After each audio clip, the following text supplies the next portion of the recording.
AFC memberi sanksi berat untuk 3 pemain timnas U22 Indonesia. Astagfirullah, publik bisa kaget dengan ini. Kabar duka mendadak hampiri timnas Indonesia pagi ini. Insiden baku hantam pada partai final SEA Games 2023 di Kamboja harus dibayar mahal oleh para pemain dan staf pelatih timnas U22 Indonesia.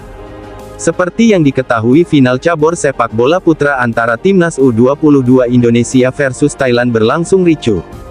Laga tersebut diwarnai perkelahian hebat di antara pemain dan staf kedua tim. Momen pertama terjadi usai timnas U22 Thailand mencetak gol penyeimbang melalui tembakan pada menit-menit akhir. Pada momen tersebut terlihat Titan Agung langsung menyerang ofisial Thailand yang selebrasi kebeng timnas U22 Indonesia, dan terjadilah baku pukul yang pertama. Momen kedua terjadi saat Irfan Jauhari mencetak gol ketiga timnas U22 Indonesia pada menit pertama perpanjangan waktu. Kini giliran ofisial dan pemain kedua tim yang baku pukul. Pemain Thailand akibatnya Komang Teguh Trisnanda mendapatkan kartu merah dari wasit AFC, memberi sanksi berat untuk 3 pemain timnas U22 Indonesia. Ketiganya adalah Titan Agung, Komang Teguh, Tristan. Ketiga pemain tersebut mendapatkan sanksi larangan bermain selama 6 pertandingan di laga-laga resmi AFC.